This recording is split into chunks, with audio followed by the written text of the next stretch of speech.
The grey morning settled over Thornfield Manor like a shroud, its autumn mist clinging to the weathered stone walls and creeping through the overgrown gardens, where roses had long since ceased to bloom with any enthusiasm. Inside the grand estate, silence reigned as it always did, broken only by the measured footsteps of a solitary figure moving through halls too vast for one person's existence. Evelyn Ashworth. No, Evelyn Thornfield now, though the name still felt foreign on her tongue after 6 years, descended the sweeping staircase with the practiced grace of a woman who had learned to make no sound, to take up no space, to exist as little more than a ghost haunting the corridors of her own home. Her dove-grey morning dress whispered against the marble steps,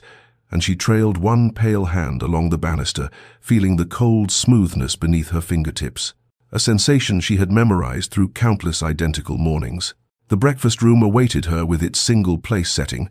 the silver gleaming with an almost mocking perfection, arranged by servants who had learned years ago not to set a second chair, not to harbour hope that the master of the house might join his wife for even this simple ritual. She took her seat and gazed at the empty chair across from her, its burgundy velvet cushion perfectly smooth, untouched, and felt that familiar hollowness settle in her chest, not pain anymore,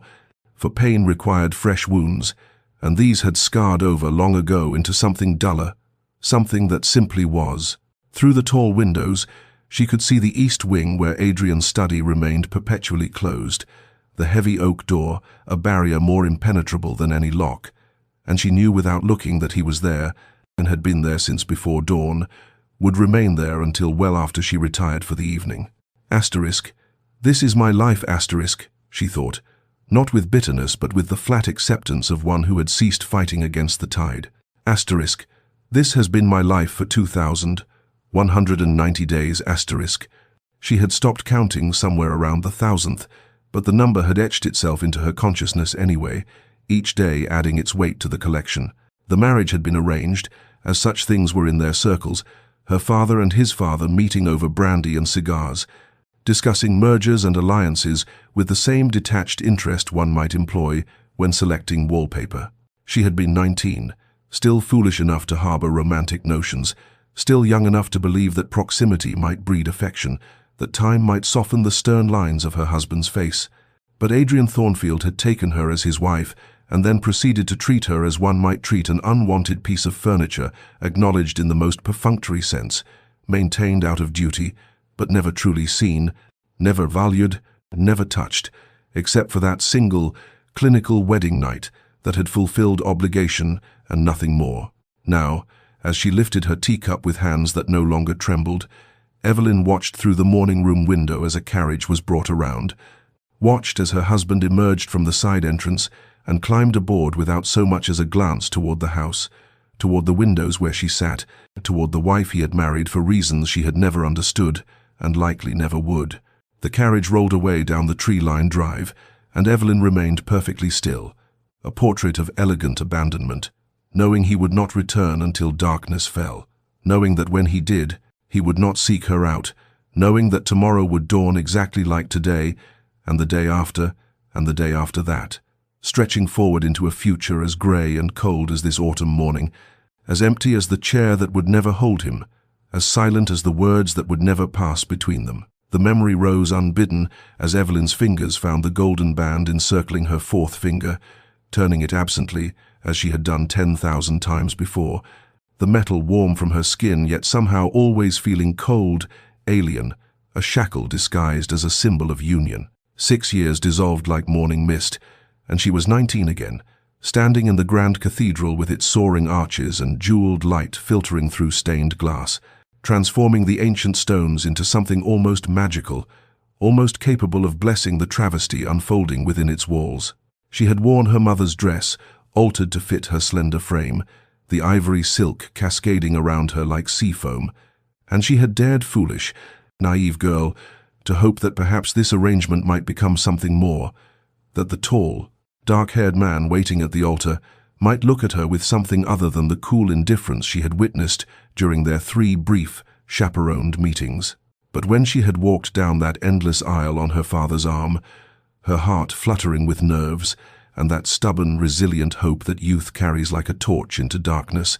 Adrian Thornfield had watched her approach with eyes as grey and unmoved as winter stone, his jaw set in a hard line, his posture rigid with something that she would later recognize as barely suppressed anger, though at whom or what she could not fathom. The ceremony had proceeded with mechanical precision, his responses delivered in a flat, emotionless tone that sent the first tendrils of dread curling through her chest, and when the vicar pronounced them man and wife, Adrian's kiss had been a mere brush of lips against hers, cold and perfunctory, over before it began, and then he had turned away as if she had already ceased to exist. The wedding breakfast had been an elaborate affair, her father and his business associates holding court at one end of the long table, while Adrian spoke in low tones with his solicitor, and it was then, while servants circulated with champagne and delicate pastries, that she had overheard the words that would haunt her for years to come.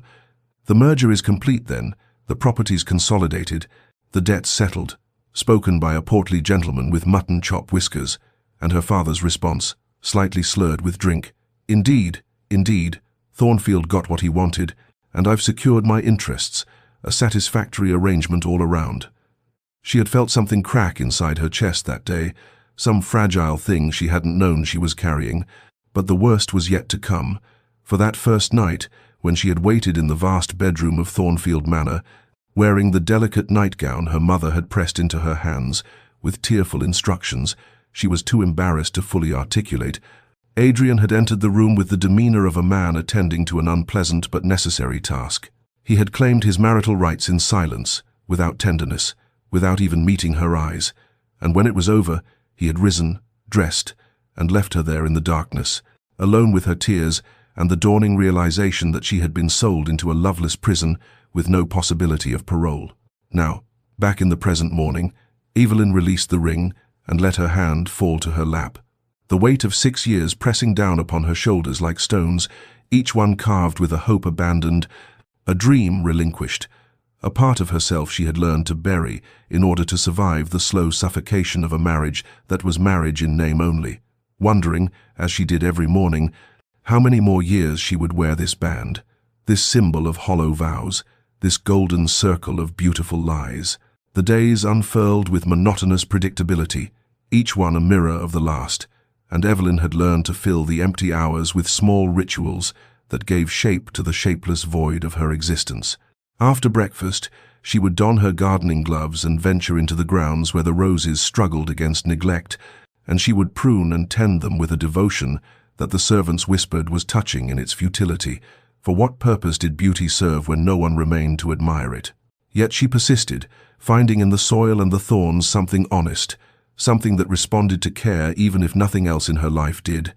And by mid-morning her fingers would be stained with earth, her cheeks flushed from exertion, alive in a way she never felt within the manor's oppressive walls. The library became her sanctuary in the afternoon hours, that vast room with its floor-to-ceiling shelves holding thousands of volumes that Adrian never touched, and she would lose herself in worlds created by minds far removed from her own suffering, traveling to places she would never see, loving characters who loved freely in return, living vicariously through ink and paper and imagination. Mrs. Brennan, the housekeeper who had served the Thornfield family for 3 decades, would sometimes pause in the doorway with fresh tea, and Evelyn would catch the older woman's expression, a mixture of pity and helpless sorrow that made her feel simultaneously comforted and pathetic. For even the servants knew the truth of her marriage, had witnessed her attempts over the years to bridge the chasm between herself and her husband. She had tried, God knows she had tried, in those first months and then years, appearing at his study door with offerings of tea, with questions about his day, with invitations to walk the gardens or attend the theatre, and each time he had dismissed her with barely concealed impatience, his responses clipped and cold, his eyes never quite meeting hers, until she had learned to stop asking, stop hoping, stop expecting anything beyond civil indifference. The transformation had been gradual, like a flower closing its petals against the frost, the hopeful bride slowly calcifying into a woman who had learned that survival meant asking for nothing, expecting nothing, being nothing more than a decorative fixture in a house that would never be a home. But she had found her small rebellions, her tiny acts of self-preservation that kept some essential part of her alive beneath the layers of resignation. The music she played on the pianoforte when Adrian was away, pouring her loneliness into Chopin and Debussy until the notes became tears she could not shed. The letters she wrote to her cousin in Bath, carefully editing out the despair, and the garden that bloomed despite everything, a testament to the stubborn persistence of life, even in the most inhospitable conditions. It was on one such afternoon, as she sat in the library with a volume of Keats open in her lap, the autumn light slanting through the windows in golden bars that seemed to cage her in beauty, that Mrs. Brennan entered with the silver salver bearing the afternoon post, and atop the small pile of correspondence lay a cream envelope with an ornate seal, an invitation to the Haverford Ball, the first grand event of the social season, and Evelyn stared at it for a long moment, her heart beginning to beat with something that might have been hope or might have been fear, wondering if she dared to step back into the world beyond these walls, to remember what it felt like to be seen. The invitation lay on the small writing desk in Evelyn's chambers, propped against the inkwell where she had placed it after carrying it upstairs, and for 3 days it had remained there, untouched, while she circled the decision like a wary animal approaching something that might be trap or treasure. The prospect of attending filled her with a paralyzing ambivalence, for the Haverford Ball would be attended by everyone of consequence in the county, which meant exposure, scrutiny, the inevitable whispers that followed her whenever she appeared in society as the mysteriously neglected wife of Adrian Thornfield, and worse, the possibility of Adrian himself being present, which would mean enduring in public what she endured in private, his studied indifference, his gaze that slid past her as if she were furniture, his conversations with everyone except the woman who bore his name. She remembered, with a sick feeling in her stomach, the opera performance 2 years prior, when she had attended with her cousin visiting from Bath, and Adrian had been there in a box across the theatre with business associates, and during the interval when she had crossed paths with him in the corridor, he had nodded to her with the polite disinterest one might show a vague acquaintance, then turned immediately to continue his conversation, leaving her standing there burning with humiliation while curious eyes catalogued her shame. Yet something in her rebelled against allowing fear and past pain to dictate her choices, some stubborn spark that had survived 6 years of slow suffocation. And when her lady's maid, Sarah, came to help her dress for dinner that evening, the girl had noticed the invitation and said, with uncharacteristic boldness, "You should attend, milady. You deserve to dance and laugh and live like the young woman you are, not moulder away in this great tomb of a house." And though Evelyn had gently chided her for the impertinence,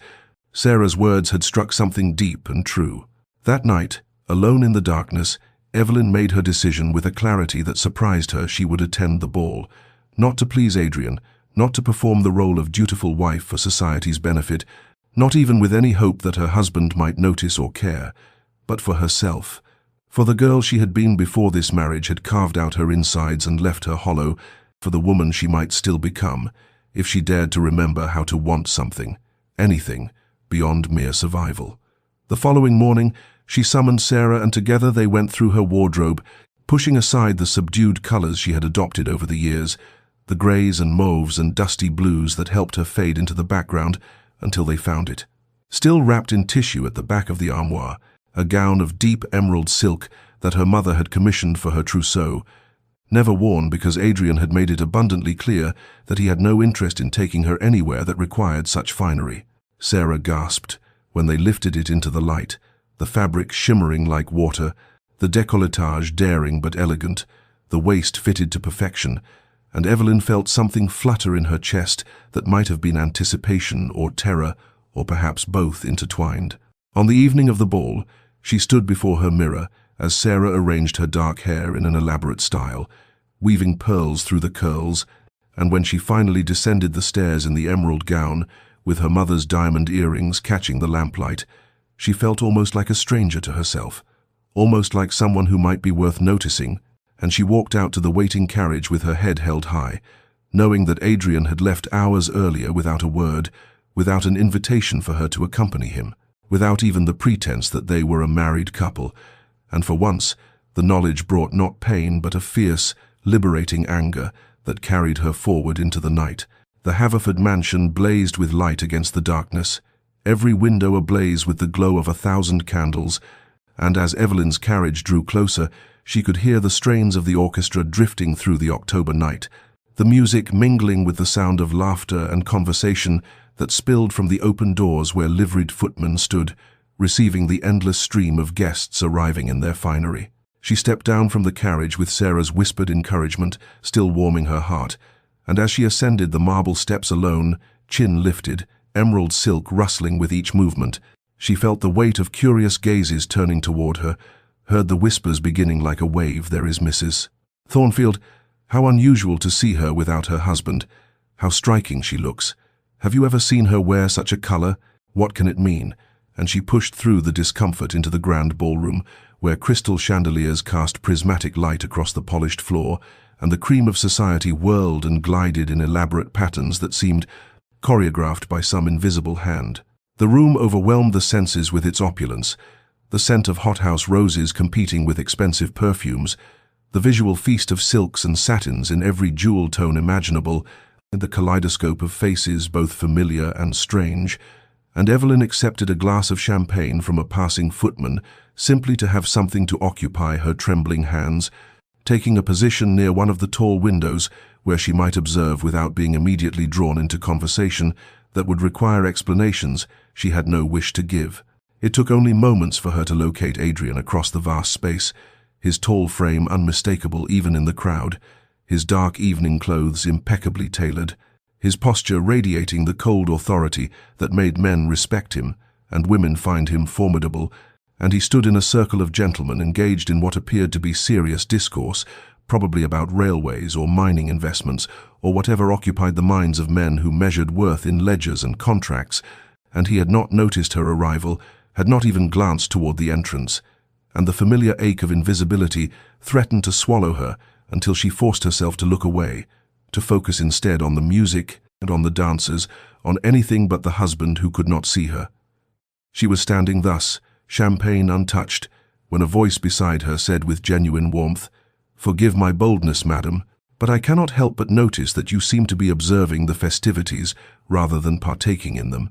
and I wonder if you might honor me with a dance, for it seems a terrible waste for someone so gracefully presented to remain a spectator." And she turned to find a gentleman, perhaps 10 years her senior, with kind grey eyes and a gentle smile, someone she did not immediately recognize, though his bearing spoke of good breeding and sincere courtesy. He introduced himself as Lord William Ashford, recently returned from an extended stay in Italy following the death of his wife 3 years prior, and there was something in his manner that spoke of shared understanding, of someone who had known loss and emerged from it with compassion intact.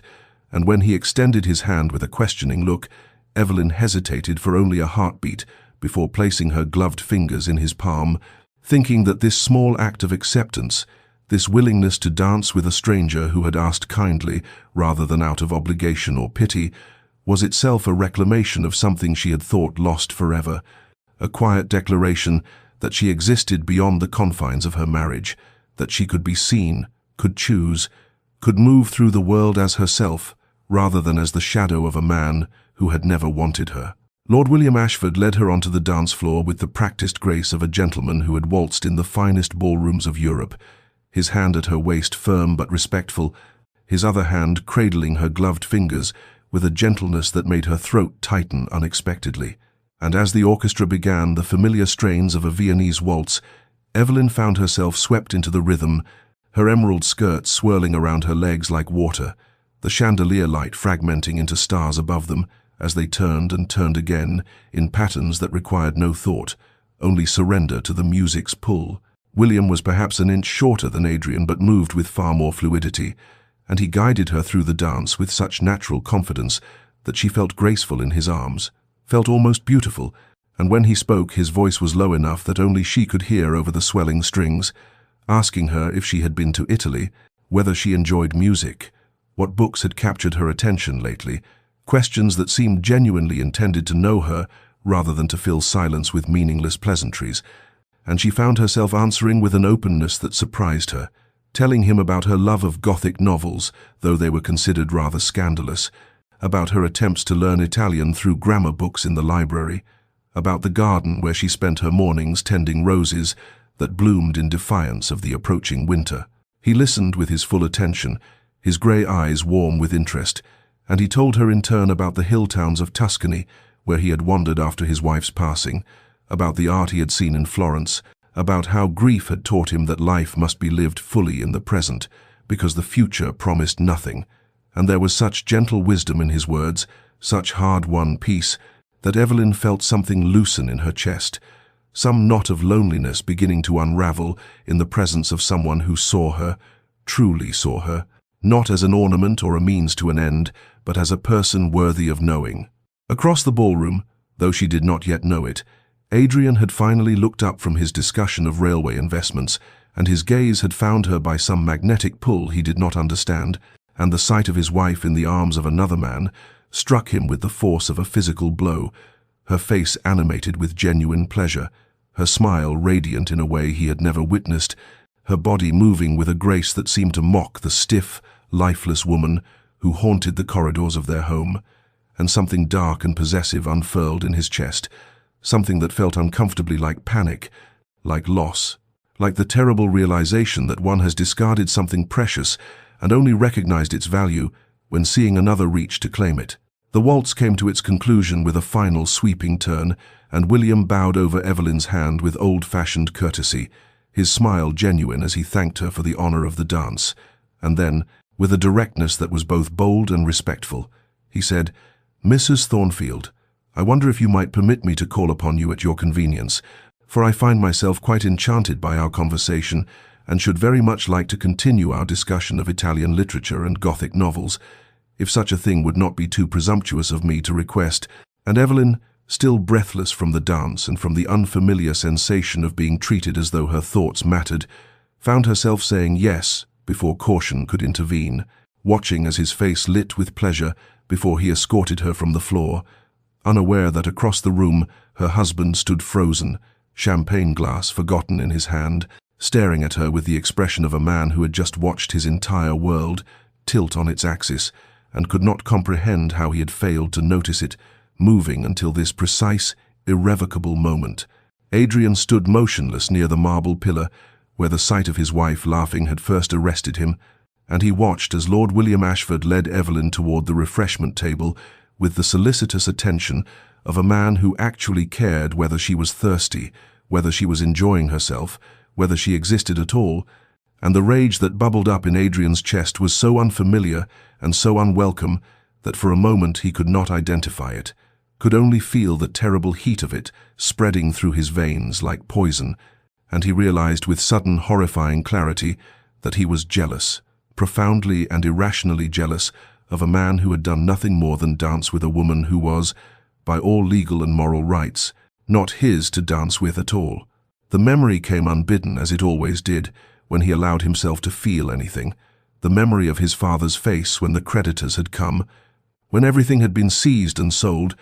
when the proud Thornfield name had been dragged through bankruptcy courts and scandal sheets, and his father's voice breaking as he explained that Richard Hartley had orchestrated it all, had used inside knowledge gained through friendship to destroy their shipping company and absorb its most profitable routes into his own empire, and the way his mother had wept silently in the drawing-room as their furniture was carried away piece by piece, and then the fever that had taken his father within the year, the grief and shame literally consuming him from within until there was nothing left but a shell in a borrowed coffin. Adrian had been 23 when he had sworn over that grave that he would have his revenge, that he would rebuild the Thornfield fortune through sheer will and ruthless business acumen, and that he would take from Richard Hartley something precious, something irreplaceable. And when the opportunity had come 6 years later to marry Hartley's only daughter, the girl he doted upon, the child he had spoiled and cherished and planned to see brilliantly matched, Adrian had seized it with cold calculation, had courted the business alliance while privately planning never to give Evelyn anything of himself, and to make her a prisoner in a loveless marriage, to ensure that her father would watch his beloved daughter wither in loneliness and know that it was Adrian Thornfield who had orchestrated her unhappiness. He had never looked at her properly, had never allowed himself to see her as anything but a symbol, a playing piece in his game of retribution, and even on their wedding day, when she had stood beside him in ivory silk, with hope trembling in her violet eyes, he had kept his gaze fixed somewhere over her head, had spoken his vows in a voice devoid of warmth, had turned away from her the moment propriety allowed, and had continued turning away for 6 years without once questioning whether his revenge was achieving anything beyond the slow erosion of his own humanity. But now, watching her across the ballroom as she smiled at something William said, watching the way candlelight caught in her dark hair and made her skin glow like pearl, watching her move with unconscious grace in that emerald gown that transformed her from the grey ghost who haunted his house into someone vibrant and alive and utterly beyond his reach, Adrian felt the foundation of his revenge crack and crumble, felt the satisfying certainty of his righteous anger drain away to leave only a terrible hollow awareness that he had won nothing, had proven nothing, had accomplished nothing except the destruction of an innocent woman who had never harmed him, who had been 18 years old and blameless when he had decided to use her as an instrument of punishment, and the revenge that had sustained him through 6 years of deliberate coldness now tasted like ash in his mouth, like the bitter dregs of a poison he had been drinking himself while believing he was administering it to his enemy. Adrian moved through the dispersing crowd with sudden purpose, his long strides carrying him toward where Evelyn stood beside Lord William Ashford near the terrace doors, and he arrived just as William was taking his leave with a courteous bow, and Adrian heard himself saying in a voice that sounded strange to his own ears, "The carriage is waiting, we should depart together." And he saw the flash of surprise in Evelyn's violet eyes, saw the way her posture stiffened almost imperceptibly as though bracing for some new cruelty, and William glanced between them with the keen perception of a man who recognized undercurrents he could not fully understand, before wishing them both a pleasant evening and disappearing into the crowd, leaving Adrian alone with his wife for the first time in he could not remember how long, the silence between them awkward and vast. She did not refuse him, though he saw her consider it, saw the calculation in her expression as she weighed the social impropriety of declining against whatever instinct warned her to maintain distance, and finally she inclined her head with cool politeness and allowed him to escort her toward the entrance, his hand hovering near but not touching the small of her back, and they waited in the marble foyer while a footman summoned their carriage, the sounds of the ball fading behind them until there was only the echo of their breathing and the distant clatter of horses on cobblestones. The carriage ride began in absolute silence, Evelyn arranging herself on the velvet seat with the careful precision of someone determined to occupy as little space as possible, her emerald skirts pooling around her like water,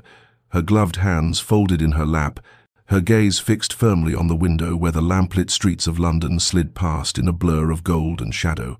And Adrian sat across from her rather than beside her, suddenly uncertain of everything, watching the play of light across her profile and trying to reconcile this elegant stranger with the ghost who drifted through his house leaving no impression, making no demands, asking nothing because she had learned that nothing would be given. He cleared his throat after several minutes of oppressive quiet, the sound loud and jarring in the confined space, and he said, "You dance beautifully. I had not realized." And even to his own ears the words sounded stilted and inadequate.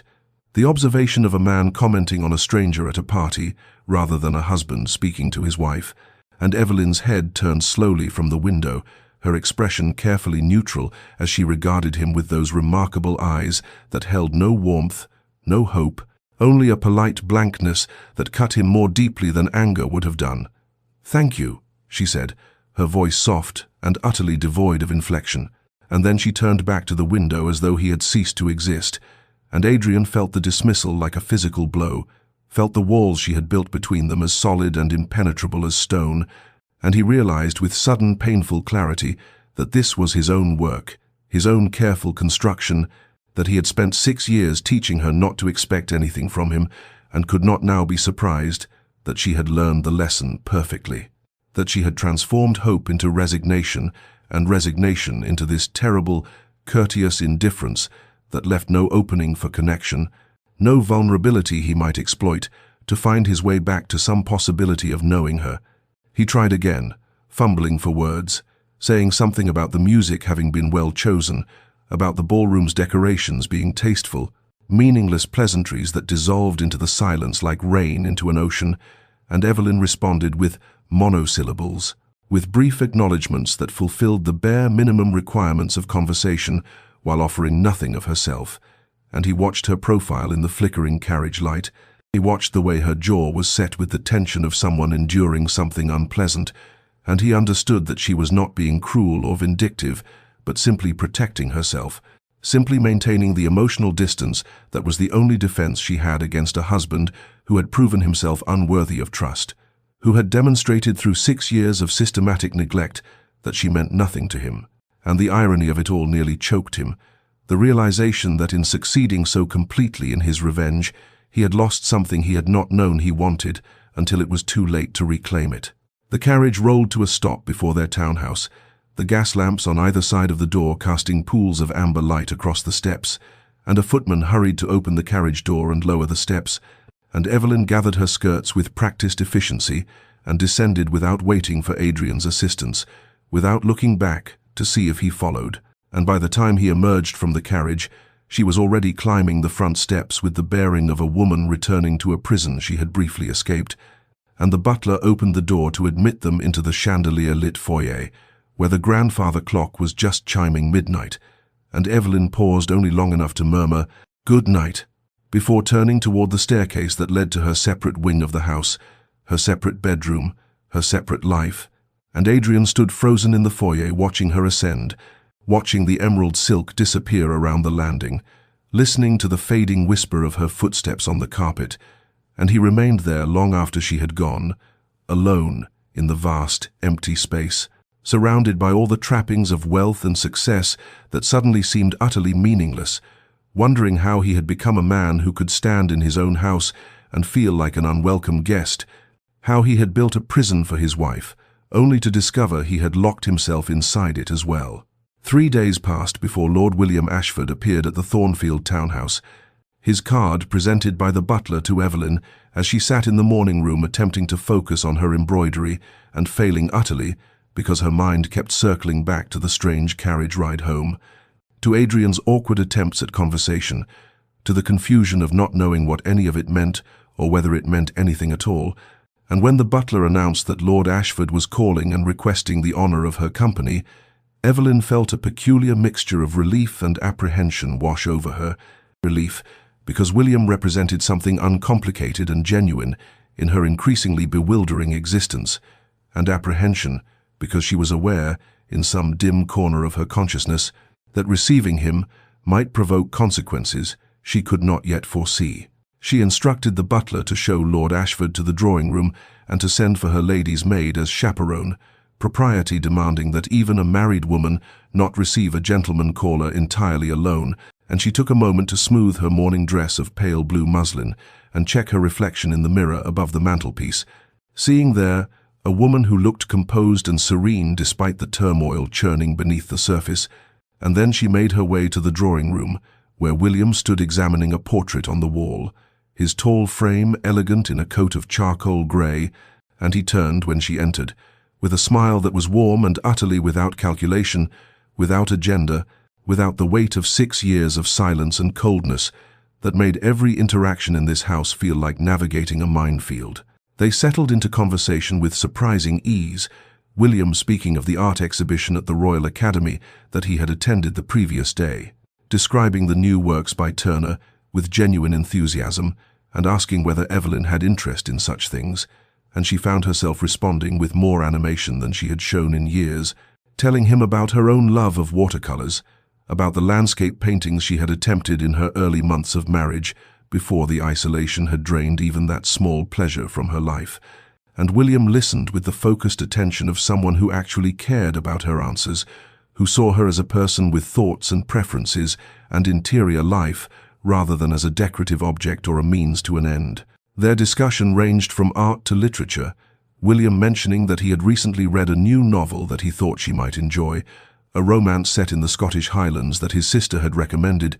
and Evelyn confessed her fondness for poetry, for Wordsworth and Keats, for verses that captured beauty and melancholy in equal measure, and they discovered a shared appreciation for travel literature, for accounts of distant lands and exotic cultures, William describing his time in India, with the East India Company, and the strange beauty of the subcontinent, and Evelyn speaking wistfully of places she had only read about, of Venice and Paris and the Swiss Alps, destinations that existed for her only in books and paintings, because her marriage had confined her to an emotional prison, even as it provided material comfort. What neither of them noticed during their animated conversation was the figure that appeared briefly at the study window, overlooking the street. Adrian, having heard the sound of an unfamiliar masculine voice drifting up from the drawing room, and having moved to investigate with a churning sensation in his gut that he recognized now as jealousy, that primitive, possessive feeling that had no rational basis, given that he had forfeited any claim to Evelyn's attention or affection through 6 years of deliberate neglect, and he stood watching as William eventually emerged from the house and helped Evelyn into her cloak for a turn around the garden, the two of them walking the gravel paths between the rose bushes with the easy companionship of old friends. And Adrian gripped the window frame until his knuckles went white, watching his wife smile at another man, watching her gesture expressively as she spoke, watching her exhibit all the animation and warmth that he had never seen directed toward himself, because he had never given her reason to offer it. When William finally took his leave with a deep bow and a promise to send her the novel they had discussed, when he handed Evelyn a crisp white card with an invitation to a gallery opening the following week, when she accepted with a smile that transformed her entire countenance into something radiant and alive, Adrian turned away from the window, feeling as though he had witnessed something being stolen from him, something he had thrown away himself and now desperately wanted back, and the bitter irony of it settled over him like a shroud, the knowledge that his revenge had succeeded so perfectly that he had made his wife a stranger, and now that he wanted to know her, to claim some small corner of her attention, he had no idea how to begin, no idea how to compete with a man who offered kindness and respect and genuine interest. The simple things that Adrian had withheld as weapons and now understood were the very things that built the connections he had never known he wanted. The following morning, Evelyn descended to breakfast at her customary hour, expecting the usual solitary meal, and her newspaper and tea awaiting her at the small table by the window, where she had taken her morning meals alone for 6 years. And she stopped short in the doorway of the breakfast room to find Adrian already seated there, not at the head of the long formal dining table where he occasionally took his meals, but at her small, intimate table, and he looked up when she entered with an expression that might have been hopefulness or might have been uncertainty, and he said, "Good morning. I thought we might breakfast together." And Evelyn felt confusion wash over her like cold water, because this was not their pattern, this was not how their household operated, and she moved slowly to her chair, trying to understand what this alteration meant, what fresh cruelty or strange game he might be playing now. The meal proceeded in excruciating awkwardness, Adrian attempting conversation with the stilted formality of someone who had forgotten or perhaps never learned how to engage in casual domestic exchange, asking whether she had slept well, commenting on the weather with observations so banal they might have come from a stranger, making polite chit-chat in a railway carriage, and Evelyn responded with careful monosyllables, her wariness a shield she had constructed over years of disappointment and could not simply lower because her husband had inexplicably decided to notice her existence, and she watched him covertly over the rim of her teacup, trying to discern what had changed, what catalyst had transformed 6 years of systematic neglect into this sudden, awkward attention that felt more disorienting than comforting. The pattern repeated itself over subsequent days, Adrian appearing at meals he had never before attended, lingering in rooms where she sat reading, making fumbling attempts at dialogue that revealed how little he knew of her life, of her thoughts, of anything beyond the most superficial facts of her existence. And one evening at dinner he asked with the air of someone attempting genuine interest, "How did you occupy yourself today? What activities filled your hours?" And Evelyn looked at him across the candlelit table, feeling a surge of something that might have been anger or might have been bitter amusement, because the question revealed the vast chasm of, in his ignorance, revealed that he had no idea how she spent her days, her weeks, her years, in this house where she lived as a ghost, and she said with careful neutrality, "Much as I occupy myself every day, I tended the garden, I read, I practiced my music, I embroidered, I managed the household accounts that someone must attend to," and she saw him flinch slightly at the implication that she had been performing these duties, always, invisibly, while he pursued his business and his revenge and whatever else filled his purposeful existence. That night, after Evelyn had retired and the house had settled into its customary silence,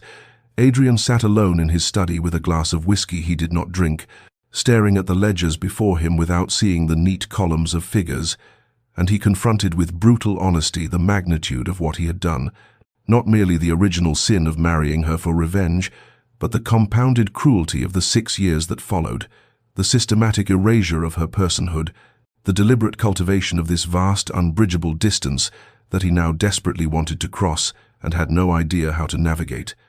And he understood with painful clarity that presence alone was not enough, that appearing at meals and making stilted conversation could not undo years of absence, could not rebuild trust that had never been established in the first place, could not transform a wife who had learned to expect nothing into a woman willing to risk hoping again. And the realization settled over him like a weight, the knowledge that he had broken something precious before he ever knew its value, and he had no blueprint for repair, no map to guide him back to possibilities he had destroyed before they could take root. The gallery opening took place on a mild afternoon, when spring seemed to be cautiously asserting itself against winter's lingering claims, and Evelyn arrived with Lord William in his carriage, the propriety of their arrangement, beyond reproach, given that she had brought her maid along as chaperone, and that their destination was a public exhibition, attended by half of society. Yet she felt a flutter of something that might have been nervousness, or might have been the unfamiliar sensation of anticipation, as William handed her down from the carriage and offered his arm for the walk into the elegant building that housed the collection. The gallery itself was a marvel of light and space, tall windows allowing the afternoon sun to illuminate the paintings that hung on cream-colored walls, and Evelyn moved through the rooms with William at her side, genuinely absorbed in the artwork before them, a collection of landscapes and portraits by both established masters and promising newcomers, and she found herself engaged in the kind of thoughtful discussion she had missed desperately. William asking her opinion about the use of light in a particular seascape, she pointing out the emotional depth captured in a portrait of a young woman reading by a window, and for a stretch of time she forgot entirely about the strange tension that had invaded her household, forgot about Adrian's bewildering attempts at conversation, forgot about everything except the pleasure of shared aesthetic appreciation and intelligent discourse. They were standing before a particularly striking painting of the Thames at sunset, the water rendered in shades of gold and crimson, when Evelyn became aware of a familiar presence nearby, and she turned to find Adrian approaching with the carefully casual air of someone who wished to appear as though his attendance were mere coincidence, and he greeted them with formal politeness, claiming that he had business in this part of town and thought he might stop by the exhibition, having read favorable reviews in the morning papers. But Evelyn saw the tension in his jaw, the way his eyes flickered between her and William with barely concealed assessment, and she felt a strange shift in the atmosphere. The comfortable companionship she had been enjoying suddenly complicated by her husband's unexpected appearance. The three of them moved through the remaining rooms together, maintaining the outward appearance of cordial civility, both men behaving with impeccable correctness, yet Evelyn sensed the undercurrent running between them. The way William's comments about the art seemed designed to demonstrate his connection with her, his understanding of her tastes and preferences, and the way Adrian listened with increasing tension,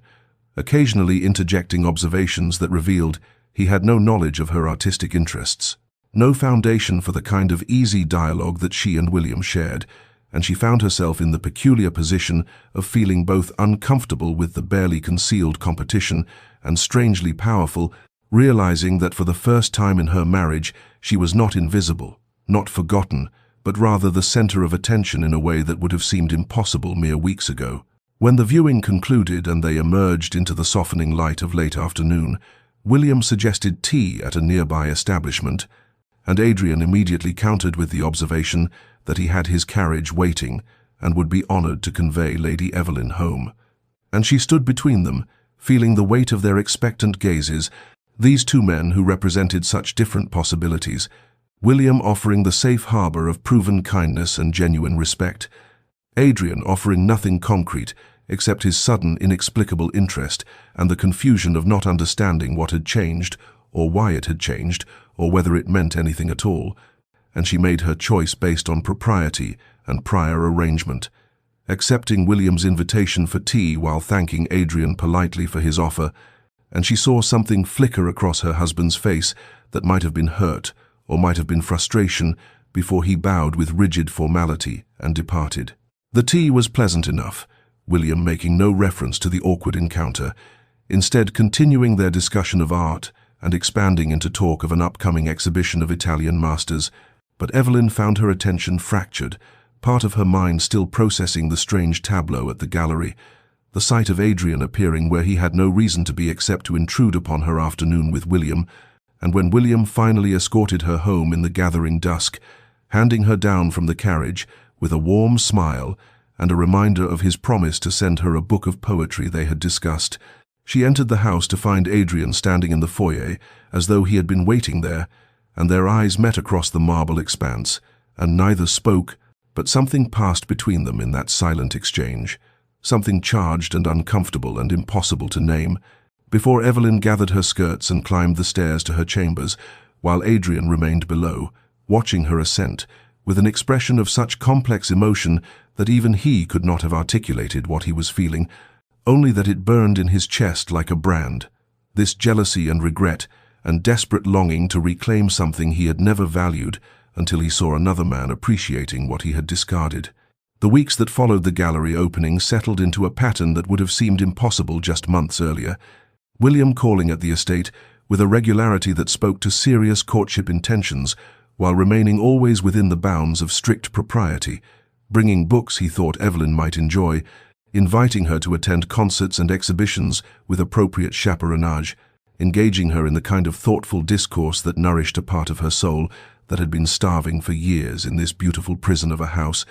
and simultaneously, Adrian increased his presence in her daily life, with a determination that bordered on desperation, appearing not just at meals now, but in the drawing room where she received William, in the garden where she walked in the afternoons, in the library where she spent her evenings, his attempts at conversation growing slightly less stilted with practice, though still marked by the fundamental awkwardness of two people who had lived as strangers under one roof for 6 years, and had no foundation of shared experience, trust upon which to build. And Evelyn found herself caught between these two men like a rope pulled taut between opposing forces, William representing safety and proven kindness, and the promise of a life where she would be valued and seen and cherished, Adrian representing only confusion and the treacherous stirrings of something she dared not name, something that whispered that perhaps the man she had married was finally becoming visible beneath the cold stranger who had ignored her for so long. And she did not trust these feelings, did not trust the sudden transformation, could not simply forget 6 years of systematic neglect because her husband had inexplicably decided she was worth noticing. The servants observed this strange triangle with poorly concealed fascination, their whispered conversations falling silent when Evelyn entered rooms, their knowing glances passing between them when William's carriage arrived or when Adrian emerged from his study. At the precise moment, Evelyn was receiving her guest, and Mrs. Henshaw, the housekeeper who had served the family for 30 years, remarked to the butler that she had never seen anything quite like it. The master suddenly acting like a husband after all this time, and wasn't it peculiar how men never valued what they had until they saw another man appreciating it? And the household staff divided into camps, some sympathizing with Lord William, who was clearly a gentleman of the first order and would make their lady a proper husband. Others noting that for all his faults the master seemed genuinely changed, genuinely suffering, genuinely attempting to breach the walls his own cruelty had constructed. Evelyn's internal conflict deepened with each passing day, her conversations with William leaving her feeling peaceful and appreciated, her interactions with Adrian leaving her feeling turbulent and confused and dangerously close to hoping again, and she found herself analyzing her own reactions with ruthless honesty, questioning whether what she felt toward Adrian was genuine attraction or merely the pathetic eagerness of a starved heart willing to accept crumbs from the man who had denied her sustenance, wondering whether choosing William would be wisdom or cowardice, whether choosing Adrian would be courage or foolishness. And she slept poorly during these weeks,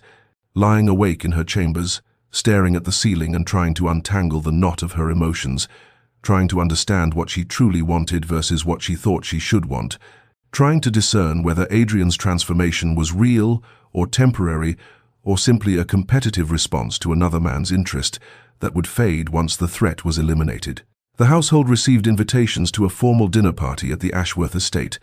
an event of some significance given Lady Ashworth's position in society, and the invitation included both Adrian and Evelyn with the explicit expectation that they would attend together as a married couple, and it also included Lord William among the dozen guests, and when Evelyn read the guest list, she felt a tightening in her chest, because she understood that this would be a test of sorts, a public stage upon which this private drama would play out before the eyes of society, and Adrian must have felt the same awareness, because when he encountered her in the hallway outside the breakfast room, he said with uncharacteristic directness, "The Ashworth dinner. I understand we are both invited. I hope you will allow me to escort you properly, as your husband," and there was something almost pleading beneath the formal words. And Evelyn looked at him, seeing the tension in his posture, and the vulnerability he was learning to show, and she nodded her acceptance because she was still his wife, whatever else might be true, and she saw relief flash across his features before he mastered his expression, and they stood there in the hallway for a long moment, neither quite knowing what else to say,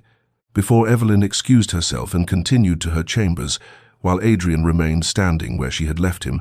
his hands clenched at his sides, his jaw tight with the growing desperation of a man who understood that he was running out of time to repair what he had so carelessly destroyed, who understood that the dinner party approaching might be his last opportunity to prove himself worthy of a second chance he had done nothing to deserve. The evening of the Ashworth dinner arrived with the crispness of early spring, and Evelyn dressed with unusual care in a gown of midnight blue silk that brought out the color of her eyes, her maid arranging her hair in an elegant style that was neither too youthful nor too severe, and when she descended the stairs, she found Adrian waiting in the foyer, already dressed in his evening clothes, and something passed across his face when he saw her, something that might have been admiration or wonder, or perhaps the belated recognition of what he had possessed all along without seeing, and he offered his arm with a formality that nonetheless held a tremor of genuine feeling, and they rode to the Ashworth estate in a silence that was less hostile than contemplative, each lost in thoughts of the evening ahead and what it might reveal. Lady Ashworth greeted them with the gracious warmth of a seasoned hostess, and Evelyn found herself thrust into a role she had not occupied in years, that of Adrian's wife in truth rather than merely in name, and she moved through the receiving of guests with a poise that came from good breeding and years of observing society, even while existing on its margins. And Adrian remained at her side with an attentiveness that did not escape notice, his hand occasionally finding the small of her back in a gesture of partnership. His responses to other guests' remarks, including references to "we" and "our household," in ways that acknowledged her presence and position, and she felt the strangeness of it, like an ill-fitting garment she was being asked to wear after years of comfortable solitude. When Lord William arrived, looking distinguished in his evening attire, he greeted them both with perfect courtesy, though his eyes lingered on Evelyn with a warmth that spoke volumes, and she saw Adrian stiffen almost imperceptibly beside her, his jaw tightening as William engaged her in conversation about a recent book of poetry he had sent her, and the three of them navigated the social niceties with the skill of well-trained performers, while beneath the surface currents of tension flowed like underground rivers, threatening to breach their banks. Dinner itself was an exercise in restraint, Evelyn seated between a baronet's widow and a young scholar of antiquities, Adrian positioned across the table, where he could observe her interactions, and William placed several seats away, yet managing somehow to catch her eye periodically, with expressions of gentle encouragement, and the conversation flowed around topics of politics and art, and the latest theatrical productions, and Evelyn contributed when called upon, with intelligent observations that surprised some of the guests who had perhaps heard whispers of the strange marriage, and expected to find her diminished or bitter, and she saw Adrian watching her with an intensity that bordered on hunger, seeing her perhaps as others saw her, gracious and articulate and quietly lovely, all the things he had deliberately refused to notice for 6 long years. When the ladies withdrew after dinner, leaving the gentlemen to their port and cigars, Lady Ashworth complimented Evelyn on her gown and her conversation, and then with the casual directness of old friendship said, "My dear, you seem quite transformed from the last time we met. There is a light in you that was absent before, and I confess I have observed certain changes in the dynamics of your household if the whispers are to be believed," and Evelyn felt heat rise to her cheeks but maintained her composure, replying only that life had indeed become more interesting of late, and Lady Ashworth smiled knowingly before the conversation moved to safer topics. When the gentlemen rejoined them, Lady Ashworth suggested that perhaps Lady Evelyn might honour them with a performance at the piano, for she had heard that Evelyn possessed considerable talent, though opportunities to display it had been sadly rare, and Evelyn felt every eye turn toward her, including Adrian's dark gaze and William's encouraging smile, and she rose with outward calm, though her heart beat rapidly because this too was a revelation, a displaying of a part of herself that Adrian had never asked about, had never cared to discover, and she moved to the beautiful instrument positioned near the windows and settled herself on the bench, her fingers finding the keys with the familiar ease of long practice, and she began to play a piece by Chopin, Nocturne in E-flat major, and the music filled the room like moonlight made audible, melancholic and beautiful and achingly expressive of emotions she had kept locked away for so long. And as she played, she forgot about her audience, forgot about the complicated tangle of her circumstances, forgot everything except the language of the music that spoke what words could not convey, the loneliness and longing, and the terrible tender hope that still lived somewhere deep within her wounded heart, despite all reasons for its extinction. The final notes of the Chopin Nocturne faded into silence, and for a moment the drawing-room remained perfectly still, as though the guests feared that any movement might shatter the spell the music had woven, and then applause broke out, genuine and appreciative, and Evelyn rose from the piano bench feeling oddly vulnerable, as though she had revealed more of herself than she had intended, and Lord William was the first to approach her, his eyes warm with understanding as he said, "That was extraordinary, Lady Evelyn. You have a rare gift for allowing the music to speak what words cannot express," and she thanked him with a smile that acknowledged both the compliment and the deeper recognition beneath it. But even as she accepted his praise, she was aware of Adrian standing near the fireplace, his posture rigid, his expression unreadable, and when the other guests had added their compliments, and Lady Ashworth had suggested they return to the drawing-room for cards and conversation, Adrian moved toward the piano with a hesitancy that was entirely unlike his usual decisive manner. He stopped a few feet from where she stood, and she saw something working in his face, some emotion struggling to surface through years of deliberate suppression, and when he spoke his voice was lower than usual, pitched for her ears alone beneath the chatter of the departing guests. "My mother used to play that piece," he said, and there was a roughness to the words as though they had been dragged up from some deep place when I was a boy, before she died. She would play it in the evenings, and my father would sit beside her, and they would— He stopped, his jaw clenching, and Evelyn felt her breath catch, because this was the first truly personal thing he had ever shared with her, the first glimpse into the man beneath the cold facade, and she saw pain in his eyes, old grief mixed with something newer and more immediate. And he continued, "I had forgotten, or perhaps I had chosen not to remember, but hearing you play it tonight,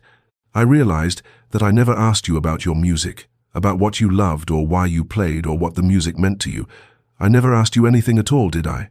Too. And there was such naked remorse in the question that Evelyn felt her carefully constructed defenses waver,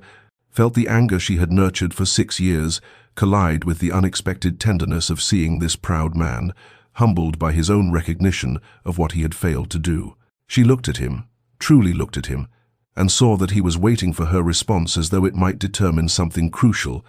and she found she could not speak past the tightness in her throat, could only shake her head slightly, and the movement seemed to pain him more than any words might have done, and he nodded once, accepting the condemnation, before saying quietly, "Would you allow me the opportunity to learn now,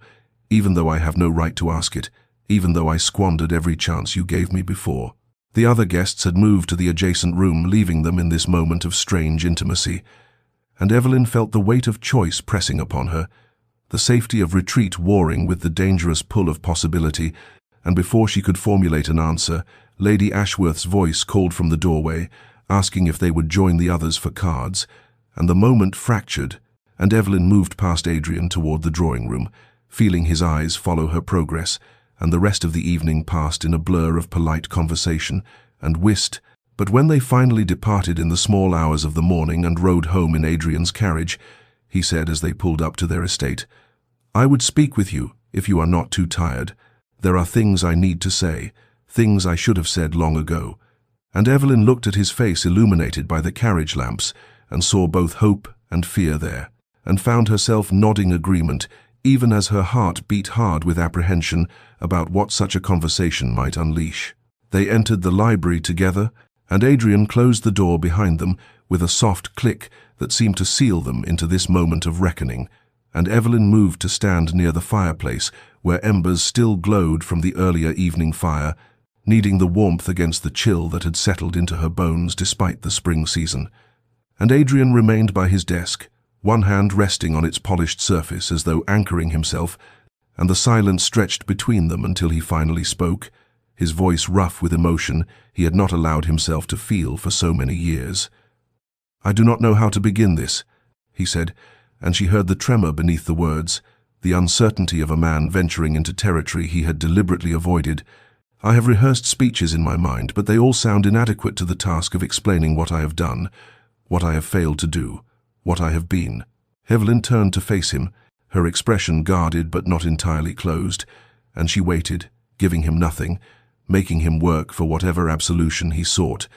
And he seemed to understand this because he drew a breath and continued, "When I married you 6 years ago, it was not with honorable intentions. I married you for reasons that had nothing to do with you as a person. You were a means to an end, a piece in a larger game I was playing, and I am ashamed to admit that I never looked beyond that. Never considered what it would mean for you to be bound to a man who had determined from the outset to be cold and distant." The words fell between them like stones dropped into still water, creating ripples that spread and multiplied, and Evelyn felt pain bloom fresh in her chest because hearing it stated so plainly was different from suspecting it, and she asked quietly, "What game, what end could possibly justify such deliberate cruelty?" And Adrian's face twisted with something that might have been self-loathing as he replied, "I cannot tell you everything, not yet. There are aspects of my motivations that are not mine alone to reveal, and business matters that implicate others, but I can tell you that I was wrong, grievously wrong, to use you as I did, to punish you for circumstances beyond your control." His answer was not enough. She knew that and he knew that, but there was something in his eyes that suggested genuine torment, and she found herself saying, "You speak of using me as though I were an object, a tool, and for 6 years that is precisely what I have been, a wife in name only, a ghost haunting the halls of a house that was never truly home, and now you appear before me with regrets and half-explanations, and expect what exactly?" Her voice had risen slightly, anger giving it strength, and Adrian flinched but did not look away, accepting her fury as his due, and he said, "I expect nothing. I have no right to expectations, but I am asking, begging if necessary, and for the opportunity to know you as I should have done from the beginning, to learn who you are beyond the role I forced upon you, and to discover if there might be any possibility of building something real from the ruins of what I destroyed before it could even begin." Evelyn looked at him and saw not the cold stranger she had married, but a man genuinely struggling with remorse, and she felt her anger war with a treacherous softening, a crack forming in the walls she had built so carefully around her heart, and she knew that whatever she decided in this moment would determine the course of everything that followed. And finally she said, "I cannot forgive you, not now, perhaps not ever, but I will consider allowing you to try to know me, though I make no promises about what you will find or whether it will be enough." And Adrian's expression transformed with something that looked dangerously close to hope, and he nodded slowly, accepting her terms, and asked softly, "May I begin now? May I ask you about the music, about why you chose that particular piece tonight?" And Evelyn felt tears prick her eyes because it was such a small question, but it represented everything he had never asked before, and she sank into the chair near the fire and began to speak about her mother who had taught her to play, about the consolation music had provided during the loneliest years, about how the Chopin nocturne reminded her of both beauty and sorrow intertwined. And Adrian listened with an attention so focused it was almost painful to witness. And when she finished, he thanked her quietly for trusting him with even that small piece of herself. And they sat together in the library until the fire burned low, not touching, not reconciled, but perhaps beginning the long, difficult journey toward understanding. Weeks passed, like the slow turning of pages in a familiar book, each day marked by small, careful steps towards something that might eventually resemble understanding, and Evelyn found herself caught in a strange new rhythm where morning light would find her and Adrian walking together through the garden paths she had once traversed alone. Their footsteps synchronized, though they rarely touched, and at first these walks were conducted in near silence, broken only by observations about the weather or the progress of the roses. But gradually, as April surrendered to May and the estate bloomed with color, their conversations began to deepen in ways that felt both fragile and significant. Adrian would ask about the books she read and listen with an attention that seemed to memorize every word, as though he was studying for an examination he desperately needed to pass. And Evelyn found herself speaking more freely than she had intended about the novels that had sustained her through the lonely years, about the poetry that had given voice to emotions she could not otherwise express. And once, when she quoted a line from Wordsworth about finding peace in nature, Adrian had completed the verse in a voice rough with disuse, revealing depths she had not suspected. And she had looked at him with surprise that made him confess he had been reading the same volumes from the library,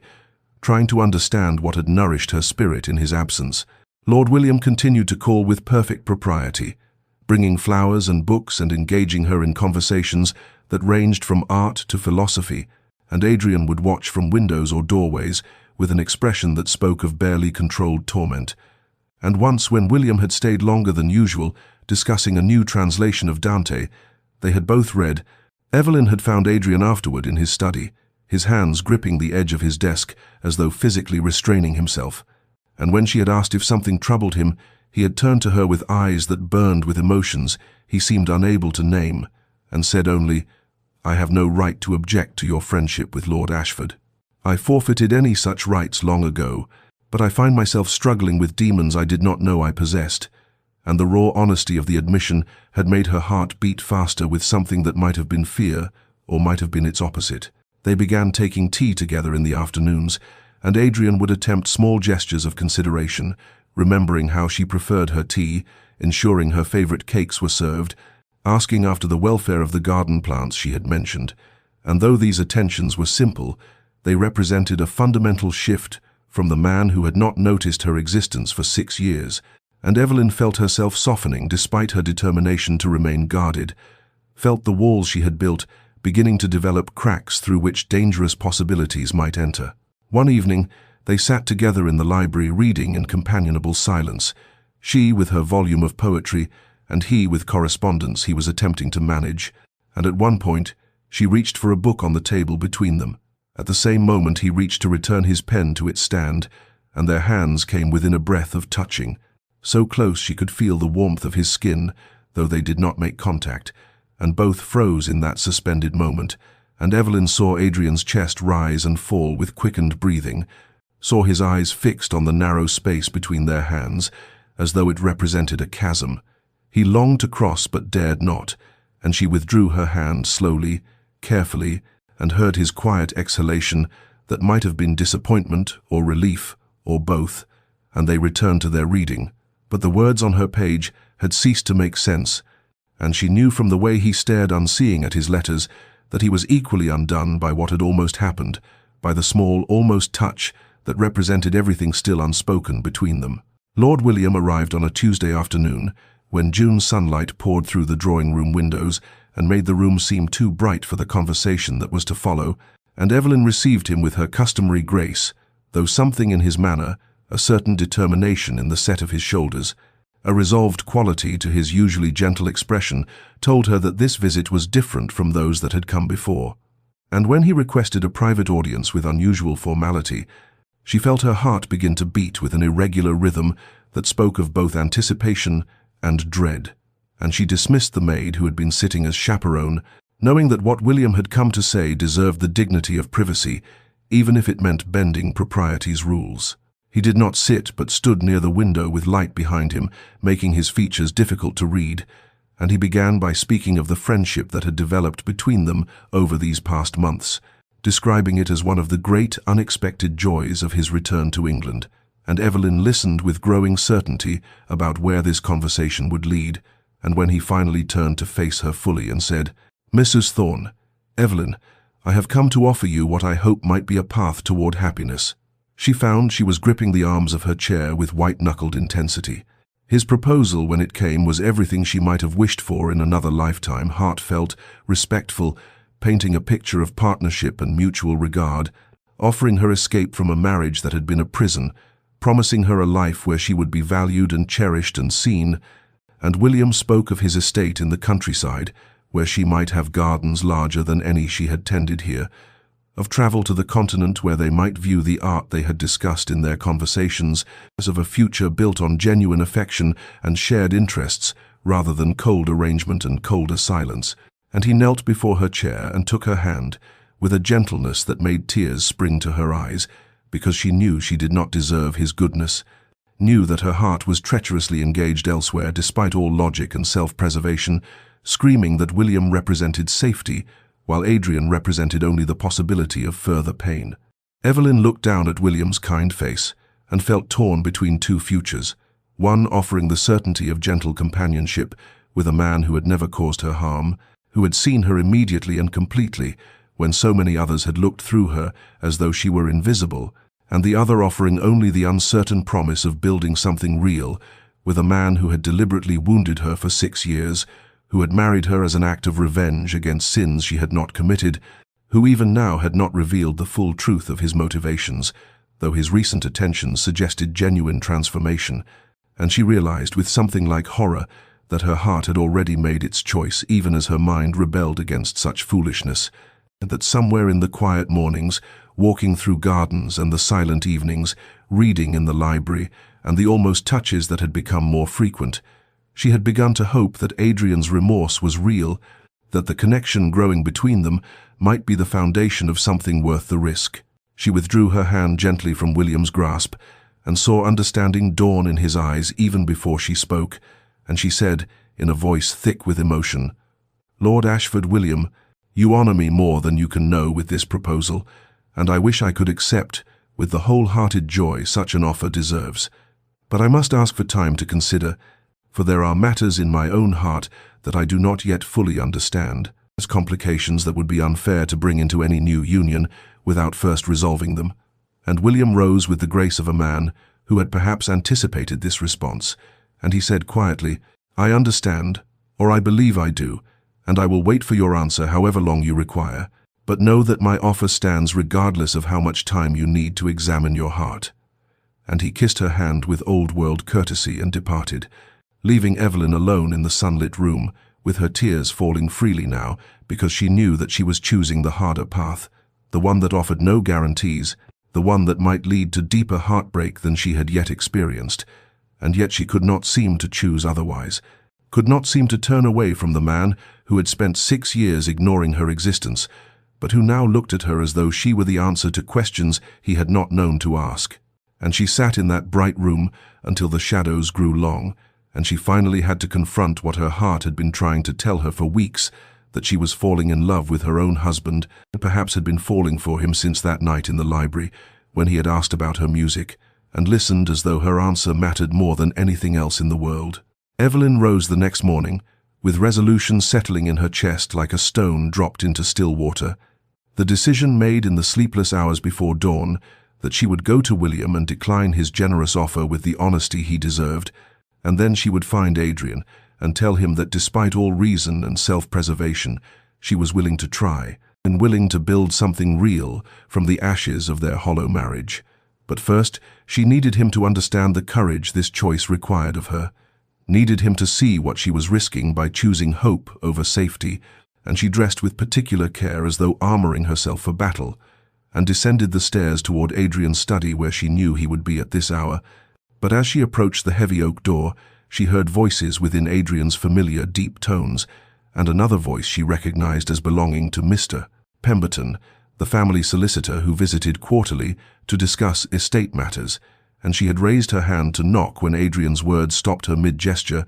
his voice carrying through the door with unusual clarity. "Yes, the marriage served its purpose initially, Pemberton. Revenge against Harrison for what he did to my father's business.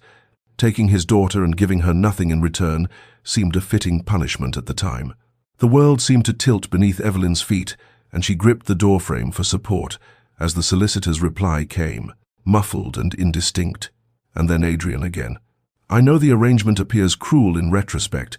but you must understand that when my father lost everything because of Harrison's manipulations, when he died broken and disgraced, I swore I would make the man pay, and marrying his precious daughter only to ignore her existence seemed a suitable retribution." And Evelyn felt something inside her chest crack open, like ice breaking under spring thaw. All the small, tender shoots of hope and trust that had been growing these past months, suddenly exposed to killing frost. And she understood with devastating clarity that every kindness Adrian had shown recently, every gentle conversation and tentative touch, had been built on a foundation of calculated cruelty, that she had been not a wife, but a weapon, not a person, but a tool for vengeance against sins her father had committed before she was even born. She must have made some sound, because the voices within stopped abruptly, and the door opened to reveal Adrian's face, and whatever expression she wore made the color drain from his features, as comprehension dawned that she had heard that the truth he had been carefully avoiding could no longer be concealed, and Pemberton gathered his papers and departed with uncomfortable haste, leaving them facing each other across a chasm that had suddenly widened into something that might be unbridgeable. Evelyn found her voice, though it emerged as something barely above a whisper, asking, "Is it true? All of it?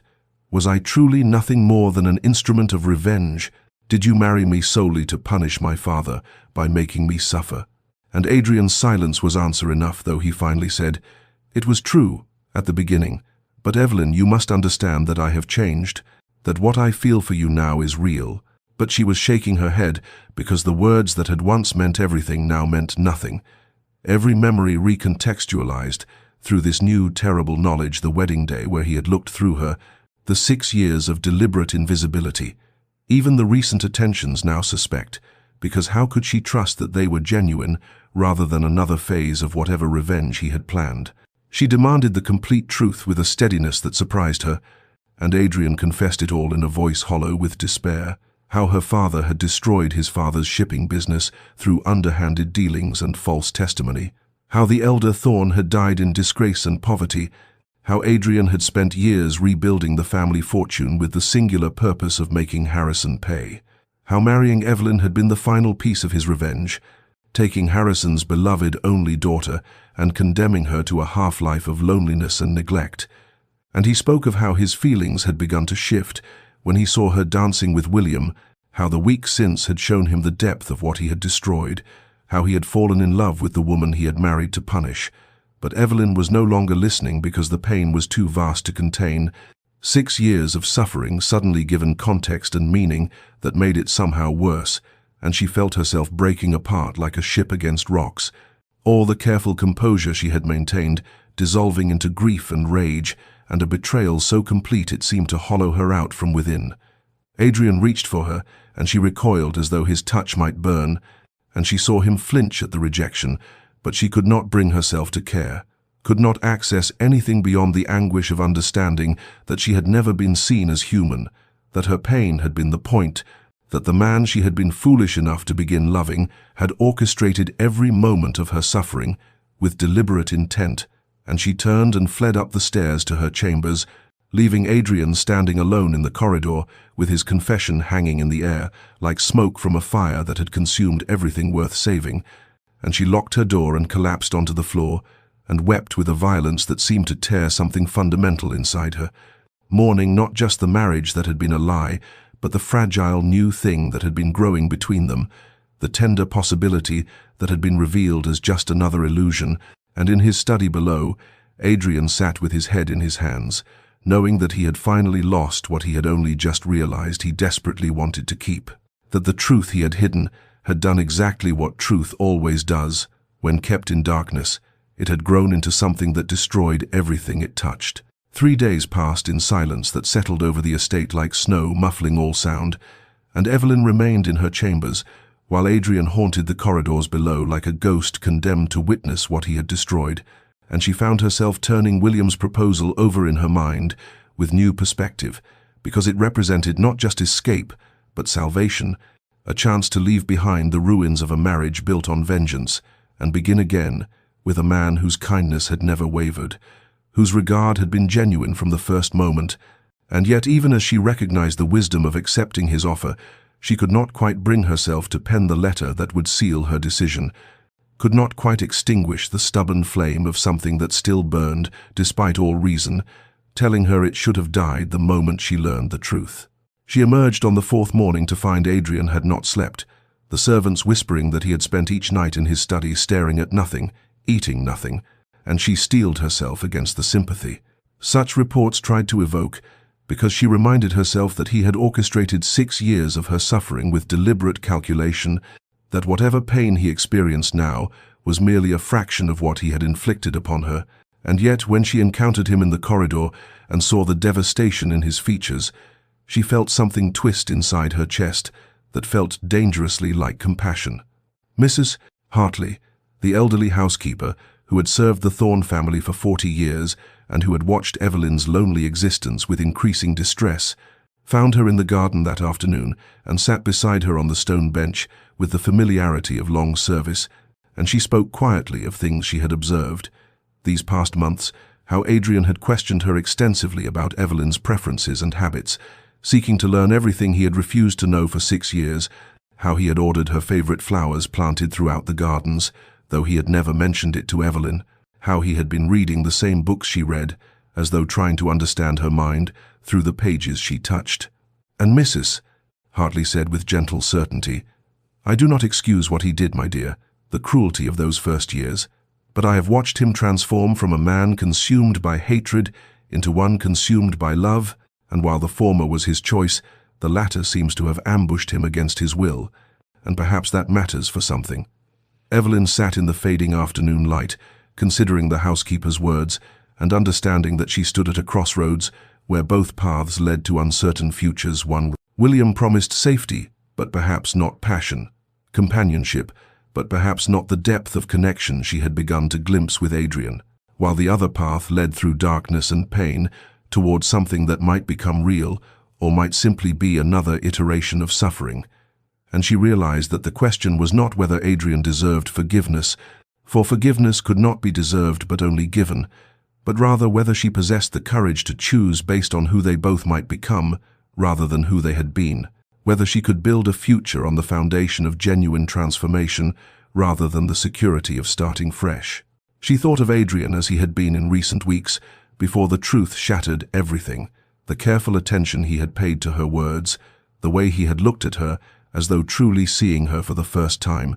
the gentle, almost touches that had spoken of desire, tempered by respect. And she thought of the man who had married her to punish her father, and realized they were not the same person, and that somewhere in the space between revenge and remorse, he had become someone different. And while that transformation did not erase the harm he had caused, it suggested the possibility that genuine change was achievable, and that people were not forever defined by their worst actions, but could choose to become better than they had been. As twilight painted the garden in shades of purple and gold, she made her decision not with her heart alone or her mind alone, but with something deeper that acknowledged both the risk and the possibility, and she rose and walked with measured steps toward the house, toward Adrian's study where she knew he would be waiting, though he could not know what answer she brought. And with each step she felt herself choosing not safety over danger, but truth over illusion, choosing to believe that the future did not have to be bound by the past, that two broken people might find a way to heal each other if given the chance. And she lifted her hand and knocked upon the door that had represented barrier and separation for so long, ready now to see if it might instead become a threshold to something new. Adrian looked up when the knock came, and something in his face, hope and fear mingling in equal measure, made Evelyn's resolve strengthen, as she entered and stood before his desk with the composure she had learned through 6 years of surviving what he had intended to destroy her, and she said without preamble, "I am not here to offer forgiveness, Adrian, because forgiveness is not something you can ask for, or I can grant as though it were a transaction, but I am here to say that I am willing to try, to build something real from the wreckage of what you created, though you must understand the terms upon which I offer this possibility." He rose immediately, his eagerness evident but checked by the gravity in her voice, and she continued, "You will tell me everything, every detail of your father's history with mine, every moment of the revenge you planned, every deliberate cruelty you enacted, because I will not build a future on foundations of secrets and partial truths, and you will understand that my choosing to stay is not absolution, but rather an act of faith that people can become better than they were, that you can become the man you have shown glimpses of being these past months, and if at any point I find that faith was misplaced, I will leave, and you will not follow or protest. Adrian's acceptance came not in words, but in the way he bowed his head as though receiving a benediction he knew himself unworthy of, and he said quietly, "I will spend every day of whatever time you grant me proving that your faith is not misplaced, that I can be worthy of the chance you are giving me, and I understand that trust once shattered must be rebuilt fragment by fragment, and I am prepared to do that work however long it takes." And Evelyn nodded once and turned to leave, but paused at the door to add, "We begin tomorrow, slowly and carefully, as two people who hardly know each other but are willing to learn, and perhaps in time we might build something that resembles what a marriage should have been from the start." 3 years passed like water, wearing smooth the sharp edges of stone, and the estate that had been a mausoleum of suffering transformed gradually into something that held warmth and life, the change so incremental that no single moment could be identified as the turning point, but rather it was the accumulation of thousands of small choices. Adrian asking about Evelyn's thoughts and genuinely listening to her answers, Evelyn allowing herself to laugh at his wit without guardedness, both of them learning the intricate geography of each other's minds and hearts through patient exploration, and the servants who had witnessed the years of coldness now observed with satisfaction the way their master and mistress moved. And through the halls together, hands occasionally brushing in passing, conversations flowing easily over breakfast, the evidence of genuine partnership built through consistent effort and absolute honesty. The garden where Evelyn had once sought solace in loneliness became instead a place they tended together, and on an afternoon in late spring, with the roses in riotous bloom and the air heavy with the scent of possibility, Evelyn sat on the stone bench, cradling their infant daughter, while Adrian knelt among the flower beds, speaking softly to the child about the different varieties, as though she could understand, and watching them, Evelyn felt something inside her chest that she had thought revenge had killed permanently, the sense of being completely, genuinely happy, not the fragile happiness built on illusion, but the deep satisfaction of knowing she had chosen rightly, had taken the harder path, and found it led somewhere worth reaching. Dear listener, there is something profound in understanding that we are none of us forever bound by our worst moments, that transformation is always possible, though it requires the kind of courage that looks like foolishness to those who have never attempted it. And while Adrian's revenge had been calculated to destroy it, had instead, through the unexpected variable of genuine remorse and Evelyn's extraordinary capacity for grace, created the conditions for something real to grow from, poisoned ground. And perhaps there is wisdom in recognizing that love earned through adversity and built through conscious choice possesses a depth that love granted easily can never quite achieve. If you have known betrayal, if you have suffered at the hands of someone who later sought redemption, know that choosing to trust again does not make you weak, but rather demonstrates a strength most people never access.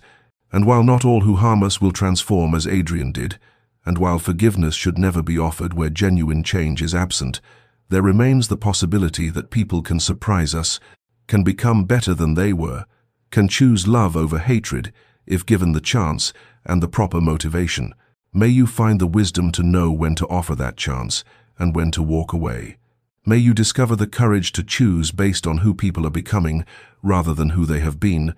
and may you rest tonight knowing that even the most shattered things can sometimes be rebuilt into something beautiful, though the work is hard and the outcome never guaranteed. May peace find you in the quiet hours, and may you always remember that choosing hope over bitterness is not naivety, but rather the most radical form of strength. This has been a story from Love Chronicles, and if these words have touched something in your heart, consider sharing this tale with someone who might need to hear that redemption is possible, that transformation is real, and that love built slowly and carefully on foundations of truth can weather storms that would destroy lesser things.